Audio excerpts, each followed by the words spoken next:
कुछ ही दूर भविष्य में इंसान को एक भयंकर आपदा का सामना करना पड़ेगा। सारे कंप्यूटर्स एकदम से बैंड हो जाएंगे, इंटरनेट का कोई एक्सेस नहीं होगा और इंफ्रास्ट्रक्चर मैनेजमेंट भी नहीं होगा।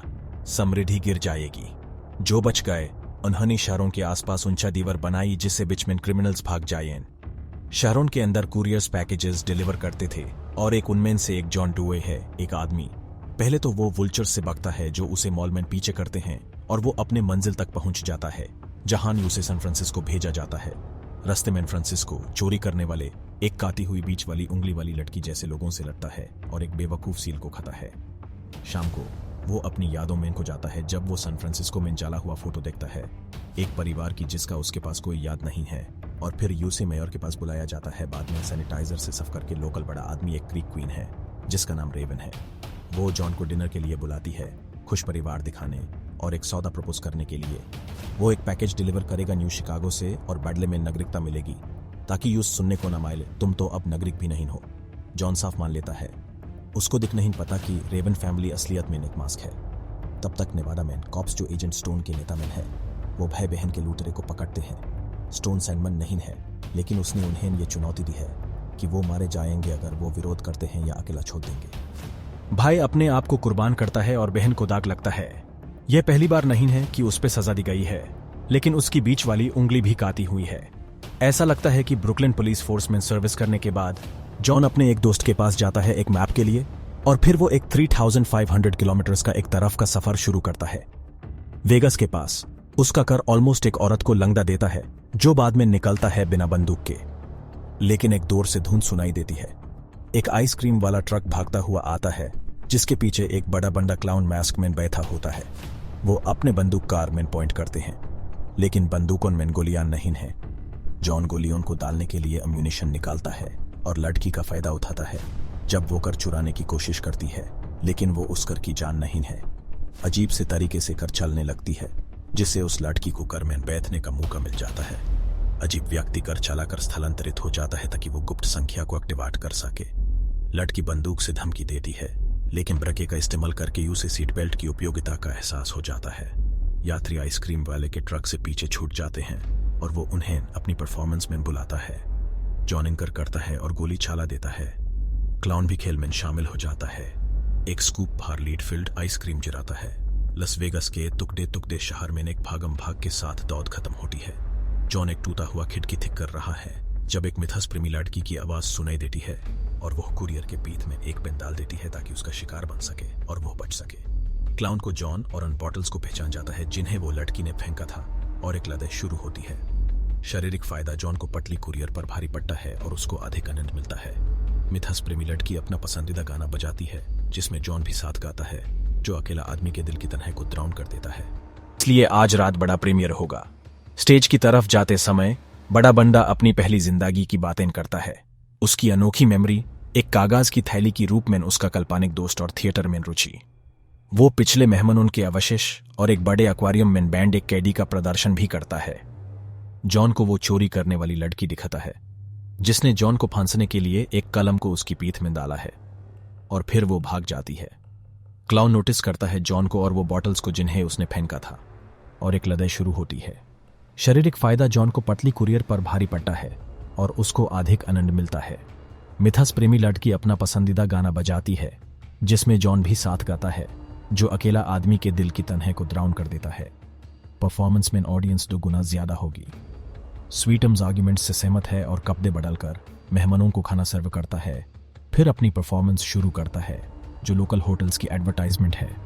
ऑडियंस को बोर होने लगता है, ऑलमोस्ट सोने की स्थिति में ना जाते हैं, लेकिन क्लाउन अपनी राय के लिए पूछता है। एक गेस्ट कहता है कि उस झूठ पसंद आया, जिससे स्वीटम्स गुस्सा आ जाता है और उस समय क्लाउन की तरफ से पेनित्राते करने के बाद हुमेन रिपर्टवार को टूर पर परफॉर्म करने के लिए बढ़ाना चाहिए। तभी मोट कनिबल 2 गरीब लोगों को मरिनाटे कर रहे हैं। माइक और स्टू की कुकिंग मसलों से रोक दी जाती है। स्टोन की फौज कनिबल्स के घरों को साफ करती है, जिससे पता चलता है कि बंदियों को वापस जाने का ऑप्शन दिया गया है या उनके साथ मिलकर कनिबल्स की फौज में शामिल हो सकते हैं। कंफर्ट और वो कॉप की गाड़ी में अटक जाती है जो उसके साथ थी और बुरी इरादे के साथ कर से बाहर निकालती है। उसको विद्युत का छटक लगता है और वैसा ही जॉन को भी लगता है, जो उसके पीछे आता है और जॉन को अरेस्ट कर लिया जाता है। और उन्हें हूवर डैम के अंदर ले जाया जाता है, जहां स्थानिक डीएमवी ऑफिस है, देश भर में स्वतंत्रता से घूमने के लिए लाइसेंस जारी करने के लिए। जबकि कर को स्निग्ध सामग्री की जांच की जाती है। कॉप लोग एक हाथ से बनाए गए नक्शा को ढूंढ लेते हैं, जिसमें स्टोन की दर्शाया गया है। उन्हें ये पसंद नहीं आता है, इसलिए वो बंदियों से पूछता है कि नक्शा कौन बनाया है। जब लड़की कॉप की चेहरे पर थूक देती है, फिर उसे बताता है कि अधिक प्रभावी प्राशन पत्र भरना और लाउड म्यूजिक के साथ प्राशन पत्र भरना, जलजलक, आंख की जंच, प्रशासन का मिश्रण और ग्वांतानामो बे, ये सब शामिल है। हटा दो। अगर बंदियों का मनोबल नहीं टूटता है तो उन्हें लल्लीन की सजा दी जाती है और उन्हें प्रतीक्षा कक्ष में ले जाया जाता है। जब उनका नंबर आता है, असिस्टेंट स्टोन सू से कहा जाता है कि वो बंदियों को ले जाए, जिसे वो रगड़ रगड़ कर करता है। लाली ने एक दरवाजे से खत्म होती है, दम से एक खूबसूरत दृष्टि खुल जाती है। किसी को भी पार करने की जरूरत हो, उसके लिए एक कली होती है, लेकिन वो मना कर देते हैं, धमकाने के बावजूद। जॉन को समझ में आता है कि स्टू उसके साथियों से उतना ही खतरनाक नहीं है, इसलिए वो अभी अभी बनाए गए कॉप को भाग जाने के लिए राजी करता है। भागने वाले एक गोडाउन में जाते हैं, जहां गिरफ्तारी माल स्टोर होता है। जब जॉन और स्टू करके चाबियां ढूंढ रहे होते हैं, छप लड़की अपने भय की जैकेट और बंदूक लेकर जाती है और स्टोन के ऑफिस में जाकर उसके सहायक को हस्तमैथुन करते हुए और कॉप को मौत के साथ मार देती है। गैराज वाली लड़की लोगों की मदद करके कर को धक्का देकर शुरू करते हैं और जब वो कर चलाते हैं तो डिक्की खुलती है और स्टू को भागा देती है। बाद में स्टू को ढूंढने वाले माइक के साथ मिलकर जॉन को टोपिका जाना सजेस्ट करते हैं, जो कि सपोजिटली सेफ टाउन है, जहां वो शिकागो जाने के रास्ते में थोड़ा सा विश्राम कर सकते हैं, बिना उन्हें बताए कि स्टोन के हेडक्वार्टर्स वहां पर हैं। रात में उनकी कार ट्रैक्टर ट्रेलर्स द्वारा ओवरटेकन हो जाती है। ट्रक्स के बीच बैंड कर दिया गया है। जॉन को एक ट्रक में चढ़ना पड़ता है, जहां एक यूएफओ मैकेनिक उनका इंतजार कर रहा होता है। यात्रियों को कॉन्वॉय के नेता ग्रैनी के पास ले जाया जाता है, जिसे बीमारी है और उसको एक हेर्बलिस्ट फार्मासिस्ट को ढूंढने और उसके दवाई लाना के लिए एक कुरियर की जरूरत होती है।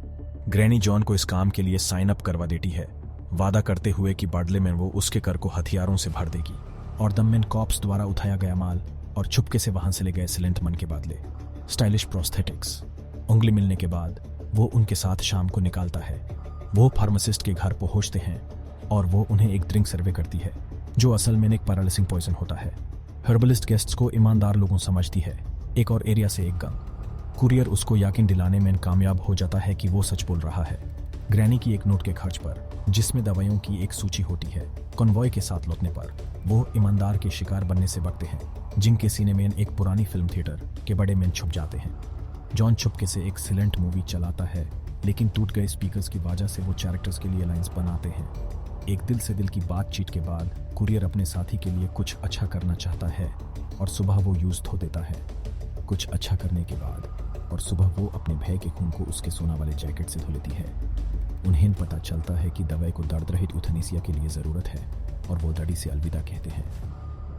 हाईवे पर ले जाया जाता है और यहाँ नेताओं को याद करते हैं और जॉन की कर को हथियारों से मजबूत करके, जिसमें एक रॉकेट लॉन्चर भी शामिल है। चुपके से मन के साथ सुलह करके वो अपनी यात्रा जारी रखते हैं, लेकिन जॉन को पता नहीं होता कि साथी ने हर्बलिस्ट के बगीचे से जहरीले पौधे चुरा लिए हैं और उन्हें देखकर उन्होंने देखभाल केंद्र के पास उनका उपयोग किया है। उसने एक नोटे छोड़ा है, जिसमें वो अपने असल मकसद को मान लेती है, स्टोन को ढूंढने का, और वो शहर में जाती है। चुपके से पेट्रोल कर में स्नीकिंग करती है। वो एक सुरक्षित अपनगर में प्रवेश करती है, एक छोटा सा पुलिस रजिया, जहां वो कॉप्स को मार देती है। स्टोन अपने भय के काल्पनिक भूत के साथ बातें करते हुए स्टोन की मूर्ति के पास खड़ा होता है जब उसकी नजर उस पर पड़ती है और वो उसे अपने बॉस को रिपोर्ट करता है। क्रिमिनल बाहर जाने के लिए एग्जिट की तरफ बढ़ती है जब स्टोन संपर्क करता है। कॉन्फ्लिक्ट को अकेले ही एक पुरानी अम्यूजमेंट पार्क में सुलझाने का प्रस्ताव देता है, जहां करदुएल और भागना फिरना का झगड़ा होता है। करदुएल और भागना फिरना के साथ युद्ध लटे लटे लड़की की कर पलट जाती है। कॉप अपने काम को खत्म करने के लिए दौड़ता है जब उसकी कर एक रॉकेट से उड़ा दी जाती है। जॉन भागते हुए दोस्त को बचाने की तरफ दौड़ता है और उसे उठा लेता है। पास नहीं है, लेकिन उसके पास एक नया कॉन्सर्ट प्रोग्राम है जिसमें कॉप्स को मारने का हिस्सा है, जिससे क्लाउन को बहुत नफरत होती है। हत्याकांड से सभी अपराधित विक्टिम्स को बचने से, जिसमें दोषी गिना जाता है, सुए अपलॉड होती है। स्वीटम्स, जिसे उसके नतकटी स्वभाव से खुशी मिलती है।